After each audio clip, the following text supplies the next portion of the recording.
14 अप्रैल 1912 की वो काली रात जब उत्तर अटलांटिक महासागर की बर्फीली लहरों में एक विशाल जहाज जिसे कभी न डूबने वाला कहा गया सिर्फ 2 घंटे 40 मिनट में समुद्र की गहराइयों में समा गई। 1500 से ज्यादा लोग हमेशा के लिए लापता हो गए। लेकिन क्या वाकई टाइटैनिक किसी हिमखंड से टकराकर डूबा था या फिर ये सब पहले से प्लान किया गया था? आइए जानते हैं। इस वीडियो में हम टाइटैनिक के कुछ ऐसे रहस्य को जानेंगे जिनके बारे में न किसी किताब में पढ़ाया गया न किसी मूवी में दिखाया गया। तो बस अगले कुछ मिनट निकाल लीजिए क्योंकि वो सारे रहस्य आपको सोचने पे मजबूर कर देगी। कहानी की शुरुआत होती है साल 1919 से, जब व्हाइट स्टार लाइन कंपनी ने दुनिया का सबसे शानदार जहाज आरएमएस टाइटैनिक बनाने की योजना बनाई। लेकिन इसी आरएमएस टाइटैनिक का एक जुड़वा भाई भी था और उसका नाम था आरएमएस ओलंपिक। आरएमएस टाइटैनिक और आरएमएस ओलंपिक ये दोनों जहाज इतने एक जैसे थे कि कोई भी पहचान नहीं सकता था कि कौन सा कौन है। अब कंफ्यूजन तब शुरू होता है जब ओलंपिक को लॉन्च होने के कुछ ही समय बाद एक गंभीर हादसे का सामना करना पड़ा। उसका इंजन और नीचे का हिस्सा बुरी तरह से टूट गया था, जिस वजह से इंश्योरेंस कंपनी ने मुआवजा देने से इनकार कर दिया और व्हाइट स्टार लाइन को करोड़ों का नुकसान हो गया। अब सोचिए, क्या यह मुमकिन है कि किसी कंपनी ने खराब ओलंपिक को टाइटैनिक के नाम से भेज दिया हो ताकि इंश्योरेंस मनी क्लेम करके अरबों डॉलर बचाए जा सके? कई विशेषज्ञ मानते हैं कि जिस जहाज ने समुद्र में डुबकी लगाई वो असल में टाइटैनिक था ही नहीं, बल्कि वो तो ओलंपिक था। टाइटैनिक में सबसे बड़ी गलती थी निगरानी टावर में दूरबीन की कमी।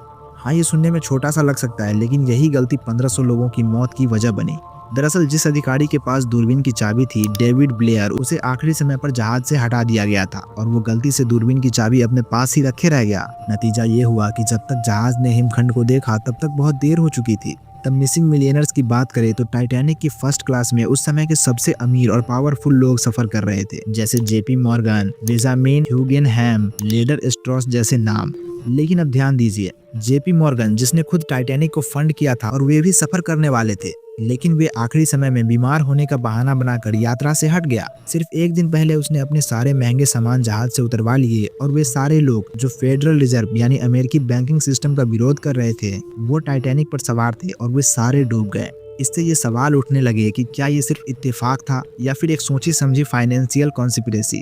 टाइटैनिक के डूबने से पहले उसे कई बार हिमखंडों की चेतावनी दी गई थी। कम से कम 6 रेडियो मैसेजेस मिले थे, लेकिन कैप्टन स्मिथ ने उन्हें नजरअंदाज कर दिया। कैप्टन स्मिथ को विश्वास था कि टाइटैनिक अनसिंकेबल है, या फिर उन्हें पहले से पता था कि आगे क्या होने वाला है। यहाँ एक और चौंकाने वाली बात यह है कि 1912 से 14 साल पहले यानी 1898 में एक किताब लिखी गई थी, Futility the Wreck of the Titan. इस किताब में एक जहाज की कहानी थी जो नॉर्थ अटलांटिक में हिमखंड से टकराकर टूट जाता है। उस जहाज का नाम था टाइटन।